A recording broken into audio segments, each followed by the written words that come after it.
Good morning, Foothills Church. Good to see you guys.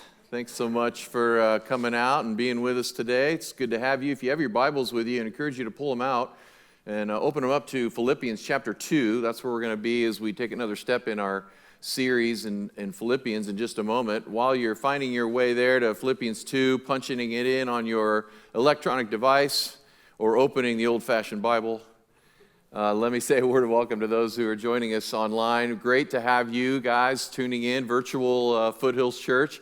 Always good to have you joining us, or maybe you're joining us on our outdoor viewing plaza there on the patio.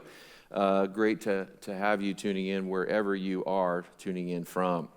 One of the things that each of us in the room today has in common is relationships. Relationships. Take a moment and think about the vast variety of relationships you have. Of course, with your spouse, if you're married, with your family, parents with kids, grandparents with grandkids, right? Neighborhoods, in your neighborhoods, you got neighbors. Some of them are awesome. They're tough, probably, right? We got relationships. At work, if you're still working, you've got relationships in your office with coworkers, with employees if you're bosses, or with bosses if you're employees. You've got relationships with customers and with clients. I mean, you start thinking about it. When you go to the bank, if you go inside, anybody still go inside the bank? A few of you? Yeah, we've got relationships all over. And our verses today give us some critical keys to getting the most out of those relationships. So if you care about your relationships in your life, and I'm guessing you do, then you're going to want to improve them and you're going to want to make them even better. And if that's the case, then you're really going to want to listen closely to what Paul has to share with us today in Philippians. This passage we're going to explore really celebrates the actions of Jesus, some critical and important actions and essential truths about Jesus. But the focus and the reason Paul shares this piece of scripture is because he wants to point our attention to the attitude that Christ had in the midst of that. The attitude, the mindset of Jesus that drove his actions. Because the attitude of humility is necessary to live the Christian life and to experience rich, healthy relationships with those around us. You might remember last week Sam led us through the last few verses of chapter 1 into chapter 2, where Paul calls those in the church, remember, to live a life, what? Worthy of the gospel, right? And part of what that looks like, Sam taught us, is harmony through humility. Remember that? Harmony through humility. So, in a church context like ours, Paul literally calls us in those last few verses of chapter 1 for the many to contend as one. For the many to contend as one. In fact, the verses leading up to our text today, Paul urges us, if you look there in the early verses of chapter 2, conduct ourselves in unity, right? Conduct ourselves in unity, being like-minded, loving one another unconditionally, being one in spirit and purpose. To achieve that kind of unity, each of us, Paul argues, must cultivate and practice an attitude, a mindset of humility. Now, as we get started today, consider with me for a moment the opposite of humility, which you all know is pride. Yeah, pride. Have you ever noticed how pride is a sin that always divides people? I mean, some sins bring people together, if not for a short time. I mean, in the case of thieves, the sin brings them together, at least till they divide the bounty, and then they go away, because ultimately pride always divides. Pride always says, who I am and what I have and what I want is way more important than who you are, what you have and what you want. That's what pride says. Now, in our text today, Paul's talking about humility. Pride divides, but humility always unites. That's why he's urging us this attitude in us. Pride divides, but humility unites. Now, in our text today, Paul's about to show us how Jesus is our ultimate model of humility. Jesus, the ultimate model of humility. These verses are an incredible description of the work of Jesus, leaving all of the glories of heaven, not considering them something to be held on to, but making himself nothing. He comes to earth, then goes to the cross, to the grave, and then is raised again and exalted at the right hand of the Father. That's the journey Jesus went on, and what drives it, what motivates it, is his mindset, his attitude of humility. No one has ever surpassed that kind of a demonstration of humility. So that's why Paul uses him as an example. And the principle Paul lays out for us in the text regarding humility, those principles have implications for each and every one of your relationships. That's what I want you to realize today. Each and every one of your relationships, whether it's in marriage or whether it's with parents, with kids, your neighbors, your coworkers, your employers. I mean, stop and think about it.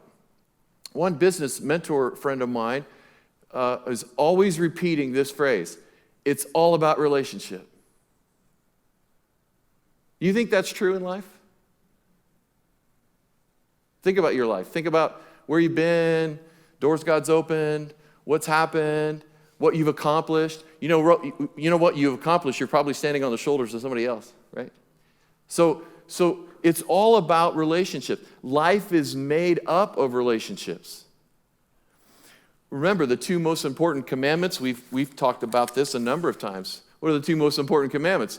Love God and love others, right? What are you talking about?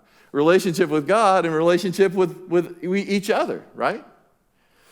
Humility is not simply a Christian virtue just to be practiced in church. Please realize that.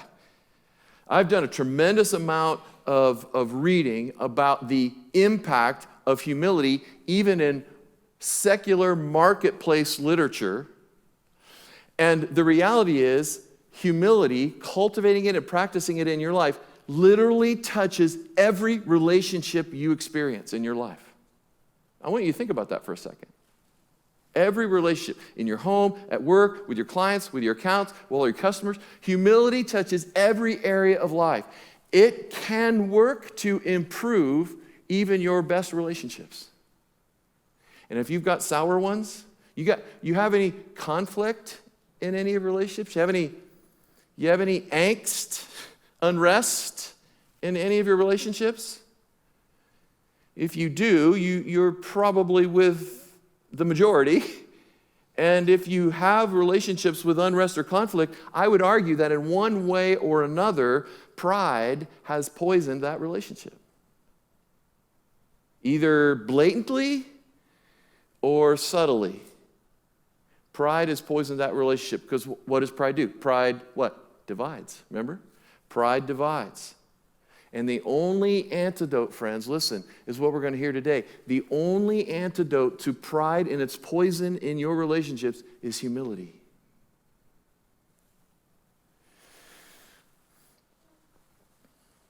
Jesus is the supreme example of humility, Paul argues, and from his example, I think we can have our eyes open to what biblical humility really is. And the reason I want to talk about that is because when we talk about humility, I have found that most of us are fuzzy about what it really is.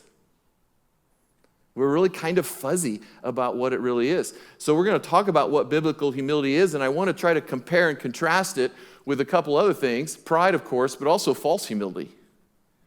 False humility. It's important to know the difference, because humility, as I've said, will enrich your relationships. The other two will poison them.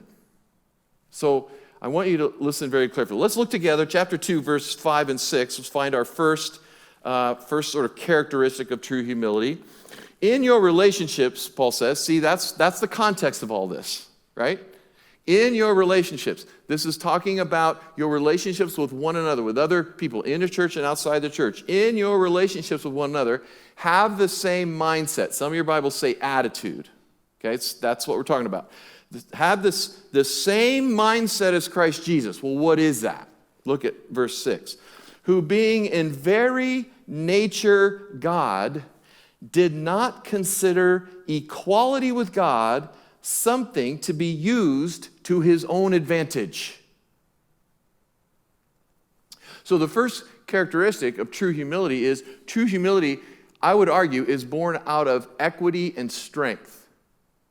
Now remember, Paul's talking about human relationships here. In our relationships with God, it's slightly different. In our relationships with God, what we need to do is see ourselves as God sees us. Nothing less, nothing more. See ourselves as God sees us. If you squabble before God, oh, I'm a worm, I'm a wrecked creature, I'm a horrible, whatever. Is that really how God sees you? He sees your sin, but he's your creator. He died for you. And if you're saved, he sees you as his child. See? So you have to see yourself as God sees you in your relationship with God. What Paul's illustrating here is humility towards one another. And true humility with other men and women in your life, other relationships, is grounded in equality and strength. Here's what I mean. If it's not grounded in equality and strength, then it's something other than humility. It's some other form of what I would call neurosis or dysfunction. See, here's what I mean. For humility to be true, Christ-like humility that bears fruit in our relationships with one another in the church or with our spouse, kids, or boss, it must start from a position of strength and equality. See, there's a huge misconception about humility, that humility is some sort of like mousy doormat attitude, where you have to allow others to walk on you or walk all over you or take advantage of you. That's humility. Oh, look how much he's being taken advantage of. No, that's not humility. That's sickness. You with me? Sometimes people think Christian humility, they think you have to deny your passions. You can't have any drive or goals or ambitions or desires. They think that's not compatible with Christian humility. June Tagney, one of the leading social researchers and writers on humility, writes this: true humility acknowledges intelligence without claiming to be all-knowing. Acknowledges intelligence without claiming to be all-knowing. It realizes personal power without posturing to be omnipotent. You see this difference? Similarly, John Dixon, in his book Humilitas, defines humility as, now I want you to really, really pay attention to this definition, it's powerful, the noble choice to forego your status, deploy your resources, or use your influence for the good of others before yourself. In short, humility is a willingness to hold power in service to others. To hold power in service to others. To have resources, but use them to serve others. See, that's different than what a lot of people's image or understanding of humility is. Notice his definition assumes and starts with status. Just as Tagney's acknowledges one's intellect and power, the fact is humility shines brightest when you stop to think about it. Humility means the most, is most inspiring when it's born out of power and strength. Let me illustrate what I mean. Let's say I have two mountain climbers on this platform with me. And the mountain climbers both say, I have a lot to learn. One mountain climber has 30 years of experience up the mountain. The other mountain climbers had one trip up the mountain. Where's humility shine the brightest? With the one who's been up the mountain 30 times. If he's still saying, I still have so much to learn. See, that's humility because it comes born out of his power and strength. That's where it shines the brightest. Now, consider for a moment what I would call an imposter to humility. an posture of true humility. False humility is not born out of equality. Listen, it's not born out of equality or strength, but rather feelings of shame and inferiority. It's simply another strategy to try to overcome those feelings of shame. True humility says, you and I are the same, we're equal, we both have certain needs and certain strengths and certain interests and concerns. But false humility says, I'm not as good as you are. Because of my defectiveness that I keep hidden from most people, you are more worthy of concern than I am. You see the difference? One's a choice to use their power and resources to serve the other. The other says, I'm a loser, you deserve more than I do. And pride says, in its compensating way, I must hide and compensate for my defectiveness by insisting that my needs be considered first. So pride hides weakness by powering up and posturing that you're better than you are to try to keep everybody fooled. Make sense? You with me? No? You're not with me. Stay with me. It'll come clear. Only false humility or pride are born out of weakness or self-contempt. False humility and pride are born out of weakness and self-contempt, fundamentally. True humility, as modeled by Jesus, is born out of strength and equality. Now, the second mark of true humility is uncovered in verse 7. Look at it together. Rather, he made himself nothing. He made himself nothing by taking the very nature of a servant, being made in human likeness. So the second characteristic is true humility, I'm going to argue, is a choice. True humility is a choice. You're choosing to have this attitude and to take these actions born out of that attitude. Remember the definition I showed earlier. Start out, the noble choice to forego your status, deploy your resources, or use your influence for the good of others before yourself. The noble choice.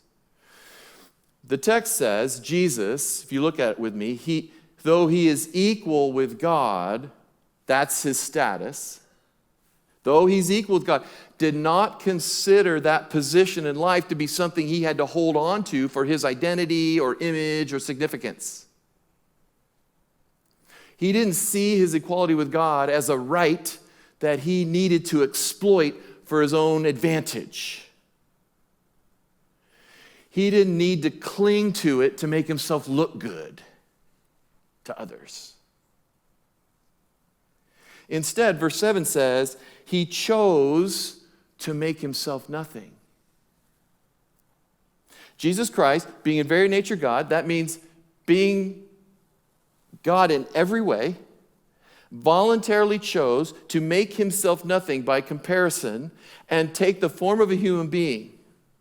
In other words, Jesus used his position, his influence, his power to give, not to get. You see, true humility is a choice from strength, and it's a decision of the will. While false humility and pride, they're still choices. If you're practicing false humility or pride, they're still choices you make, but they are usually manipulated by unhealthy or dysfunctional feelings or emotions. Are you starting to see the difference? True humility, being born out of equality and strength, says, based on what I deeply desire concerning the greater good, and based on what I know to be the desire of the Father, I choose to make my interests, my wants, my concerns submissive. I choose to set aside what might be best for me. I choose to set aside what might be best for me in order to achieve what is best for those the Father loves so intensely. False humility is deceiving sometimes because it too always puts others first. Now listen carefully. False humility also puts others first, but it does so because deep in its heart it says, I'm defective, And everyone else really deserves to have their way. I don't. See? Pride says, I've got to keep everyone, including myself, convinced that I'm okay. I got to keep everyone around me convinced that I'm okay, so I've got to insist on my way. Pride is still a decision of the will, but its motive is to force itself on others in order to meet its own need, not the needs of others. It's about self. See? If true humility is grounded in strength and equality and is a choice, how is it sustained? Look at verse 8. What keeps it going? Verse 8. And being found in appearance as a man, he humbled himself and became obedient to death, even death on a cross. True humility is sustained by obedience to the Father and vulnerability. Our model of humility that Jesus Christ, of humility in Jesus, it sustained itself by being obedient to the Father and a willingness to be vulnerable, make himself vulnerable. Many times it's one thing to determine to act in a humble way, but when things get uncomfortable for us, then we're tempted to think, well, I don't deserve this. I don't deserve to be treated like this. I'm out of here, right? The text is clear. What sustained Jesus in his choice to humble himself in the fashion he did was obedience to the will of the Father in heaven. Jesus knew what needed to happen, and he stayed this course despite personal sacrifice it involved. Boy, how many times have I bailed at this point? I might be willing to set aside my concerns for the concerns of others for a while. Maybe you can identify with this. But when it starts feeling uncomfortable or costing me more than I thought it would, I want to renege on that commitment. I'd like to renege on that. I want to preserve myself and my comforts, let others fend for themselves. I want to preserve myself. Jesus, choosing to take the very nature of a servant, chooses to lay aside any and all of his rights, even his right to life. Stunning for the King of Kings and the Lord of Lords. Consider this when you consider humbly bowing your head and heart and knee and surrender to Jesus. No one has ever bowed further than he has. When he humbled himself, took the form of a human, and allowed himself to die a criminal's death. There's a worship song that I've heard, it's older now, but it has the chorus that said, I bow down to the one who bowed further than me.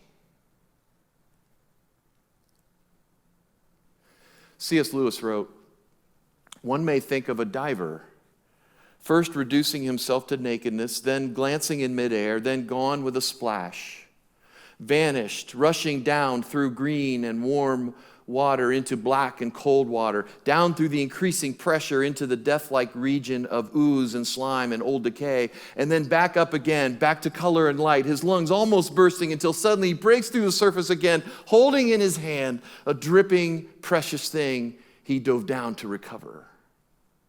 That dripping, precious thing is you and me. What sustains true humility is obedience to the Father. What sustains false humility and pride? Largely, it seems to be a fear of vulnerability. A fear. Fear of vulnerability. Fear sustains false humility by saying, I don't want to assert myself and risk being exposed as the weak person I feel I am. Or in the case of pride, fear causes the person to live by the conviction that I must never allow anyone to see the weakness I know is there. I can't obey God because it will make me too vulnerable. Too much risk. I realize it sounds very counterintuitive, but it's true. Christ-like humility, true unity-producing humility, and that's what Paul's talking about here. Remember, it's about relationships. True Christ-like, true unity-producing humility is actually sustained by submission to God and a willingness to be vulnerable.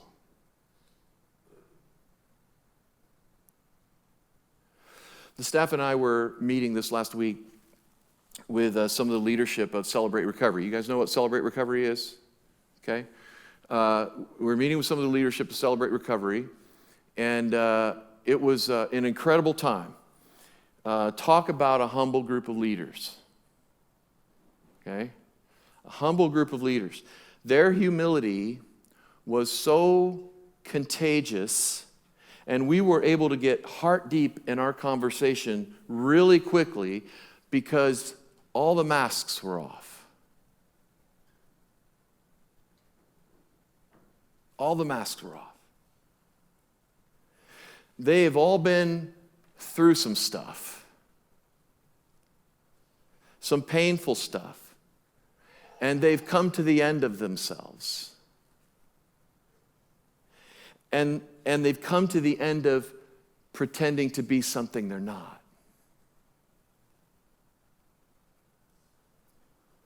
And now they recognize clearly they have one to please. One to please. And that one already knows all of their secrets and all of their hurts and all their habits and all of their hang-ups. He already knows it.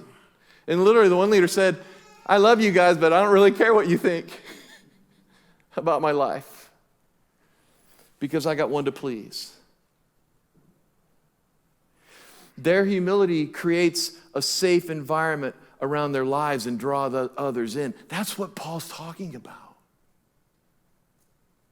Their humility vaporizes judgmental attitudes and replaces it with grace and love. This is why Paul starts out this entire section with the challenge. Your attitude, your mindset's got to be the same as Jesus, friends.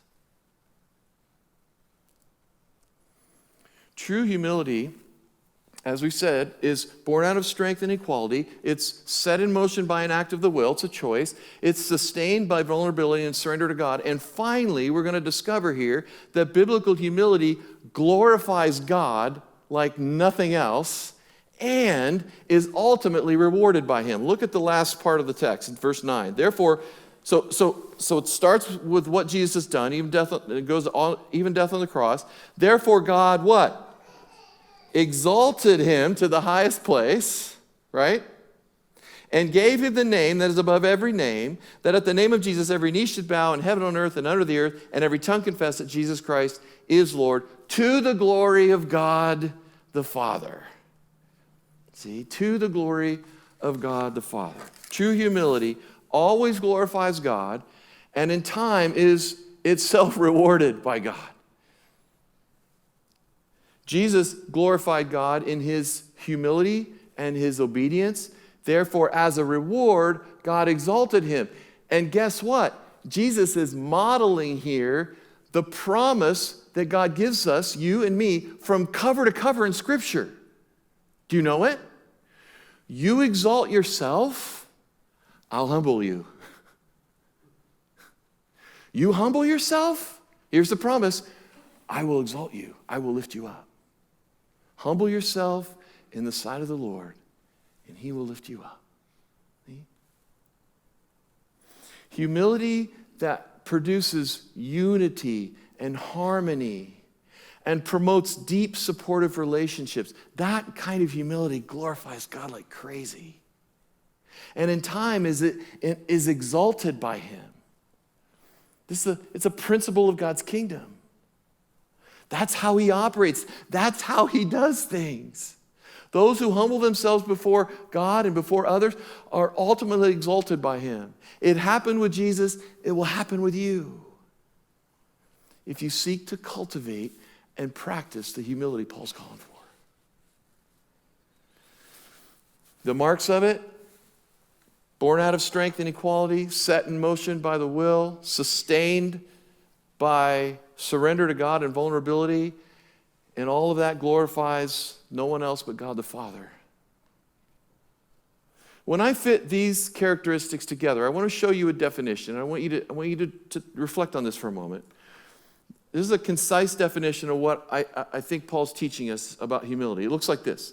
Humility is consistent surrender to God. Friends, that's where it starts. True biblical humility starts with you surrendering your heart to Jesus. That's what John was talking about today.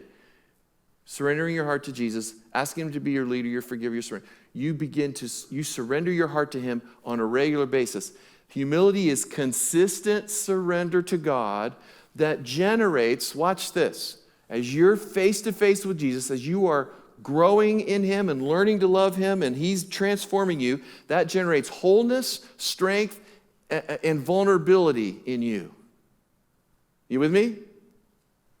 That's what happens when you're before your God. But then humility is a willingness to use those resources, that wholeness, that strength, see, to serve others. That's what Gideons are doing. You're using your resources, your strength, what God's taught you, what you understand. You're using all that God's built in you to serve others, not yourself. See, that's what Gideons do. That's a perfect example. Humility, a consistent surrender to God that generates wholeness, strength, and vulnerability that is willingly used in service to others, exalting God and is exalted by him. What do you think of that? What do you think of that definition? Does that make sense to you? Does it make sense to you now? You tell me later. Don't tell me later. Tell me tomorrow. Don't tell me today. Friends, why should you care about this? Why have I worked so hard to try to bring clarity? Why should you care? Remember where we started. Every one of your relationships, I mean this, every one of your relationships will benefit from humility, or they will be poisoned by pride.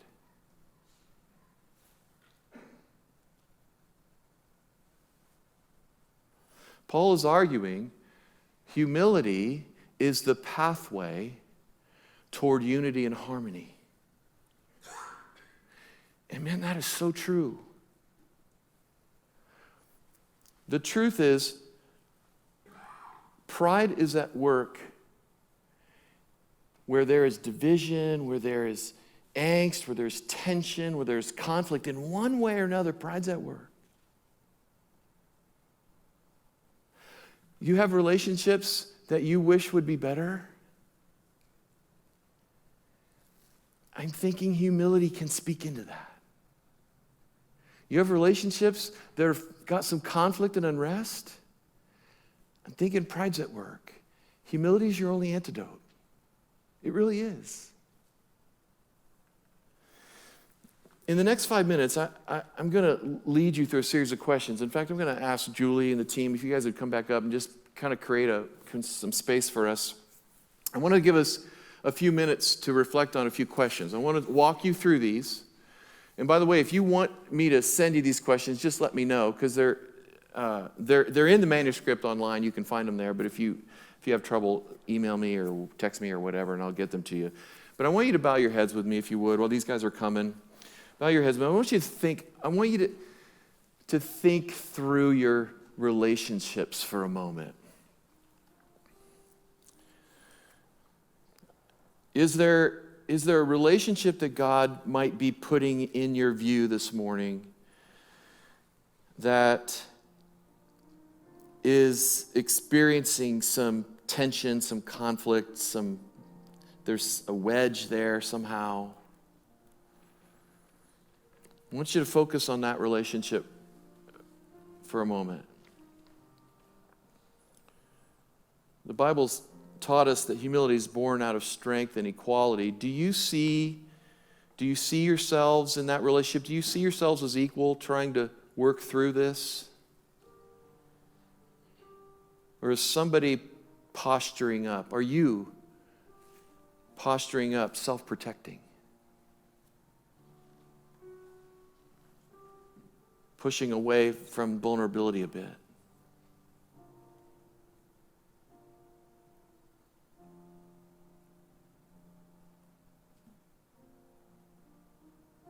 What's going on in that relationship? Where's pride at work?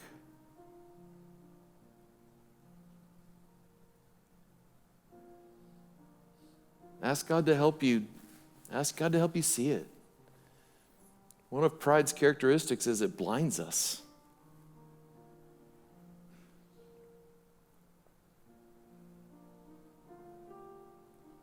We've learned today that humility is set in motion by an act of the will. Are you willing to choose humility in this situation? If there's resistance, are you willing to be willing? Are you willing to be made willing to choose humility? What does that look like? What might that look like in that situation?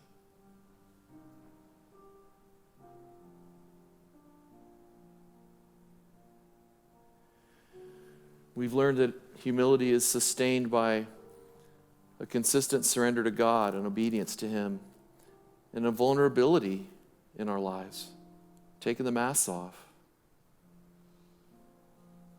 What would vulnerability and non-defensiveness look like for you in that situation, in that relationship?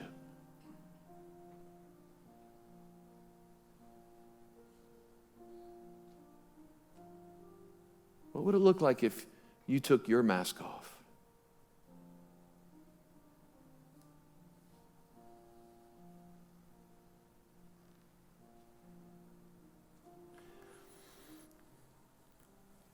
What do you need to let go of in order to be free to look at their interests?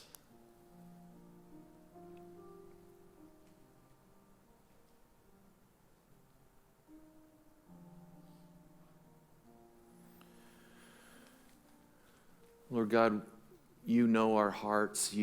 I'm so grateful you know us even better than ourselves.